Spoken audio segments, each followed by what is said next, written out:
ओम नमो नारायण। आज हम हैं महायोगी पायलट बाबा के समाधि पर। और जैसा कि आप सभी ने जाना होगा, आप जानते होंगे कि महायोगी पायलट बाबा अपने जीवन का बहुत बड़ा समय उन्होंने हिमालय में उस कहिए एक तरह से ग्लेशियर में रहकर बिताया।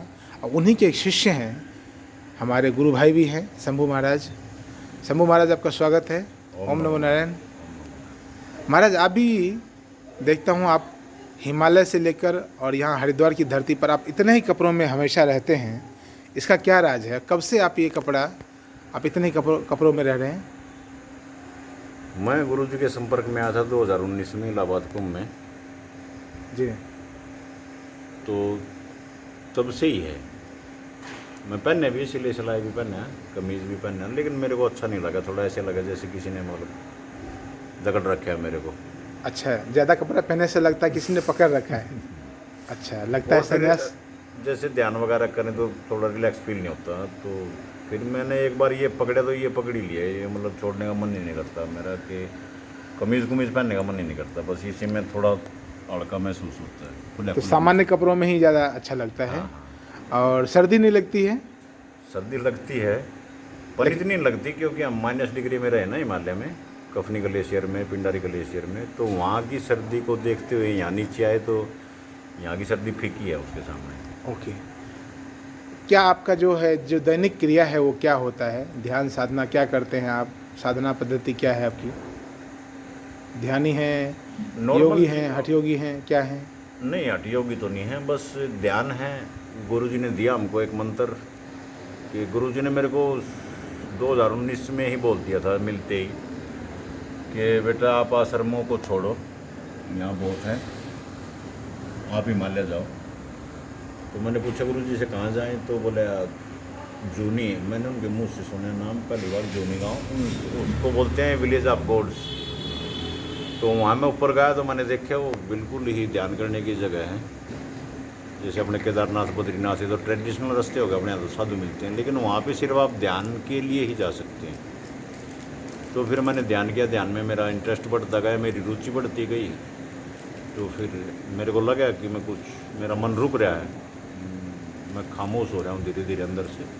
तो फिर मैंने उसको कंटिन्यू ले लिया। तो अभी दिन में तकरीबन 3-4 घंटे मैं करता हूँ ध्यान। ध्यान में ही रहते हैं। आप एक ध्यानी हैं। और नए जो साधु हैं उनको आप क्या कहना चाहते हैं?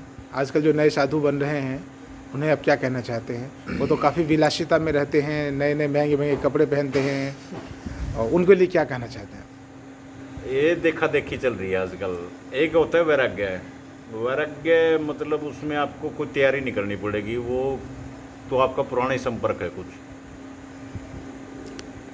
आप उसको छोड़ के साधुपणे में आओगे, संन्यासपणे में आओगे। लेकिन अभी क्या है कि मैं देख रहा हूँ कि देखा देखी ज़्यादा चल रही है, कि क्योंकि साधुओं के पास गाड़ियाँ हैं, बड़े बड़े आश्रम हैं, विलासिता का जीवन है, अच्छे कपड़े हैं, तो उनको देखा देखी में साधु बन रहे हैं, ना कि वैराग्य। जैसे 100, 200, 500 साल पहले कोई भगवा पहनता था तो पूरी दुनिया में एकदम मैसेज आता था कि कोई सन्यासी हो गया। पर अभी तो हर रोज़ हज़ारों सन्यासी हो रहे हैं। तो शंभू महाराज का कहना है कि भाई वैराग्य भीतर से आता है।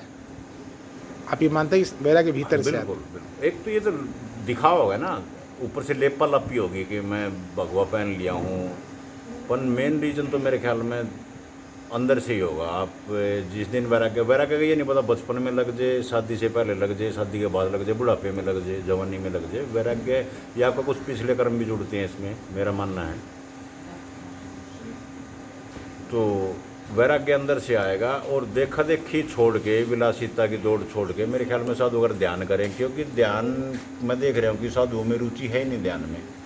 जैसे योगा बाहर चला गया हमारा, योगा लाइन्स है अमरीका, यहाँ कई कंपनियां हैं जो मतलब सर्टिफाई कर रही हैं आपको। रामदेव जी ने कोशिश करके बचाया हमारे योगा को। जी। ऐसे ही ध्यान, मेरा लगता है कि 50-60 साल, 70 साल बाद हमको ध्यान के लिए बाहर ही जाना पड़ेगा, यूरोप ये में। बहुत बड़ी बात आपने कही है। जो हमने पैदा किया, हमने ईजाद किया, जो चीज़ हमारे ऋषि मुनियों ने, उसको हम खोते जा रहे हैं। क्या? एक अंधी दौड़, एक फेक दौड़ के पीछे। इसको रैट रेस बोलते हैं। तू मेरे से आगे, मैं तेरे से आगे, जाना कहीं है नहीं। तो मैं चाहूँगा नए सन्यासी हैं जो ध्यान में रुचि रखें, ध्यान करें और कुछ ऐसे गुरु के मार्गदर्शन में रहें जो उनको ध्यान सिखा सके, योग सिखा सके, तो अच्छा रहेगा ये सनातन के लिए भी, भारत के लिए भी। क्योंकि आज हमको जरूरत है ध्यान की, सबसे ज़्यादा जरूरत हमको ध्यान की। देखें ना आप कितने युद्ध चल रहे हैं, 2 तो ये मेन ही हमारे सामने, छोटे मोटे 52 युद्ध फिलहाल चल रहे हैं। जी हाँ। तो आज सबसे पहले जरूरत हमको ध्यान की। ध्यान ही हमको शांति की तरफ, विश्व शांति प्रगति की तरफ जी हाँ। लेके जाएगा। बहुत बहुत धन्यवाद महाराज जी। ओम नमो नारायण।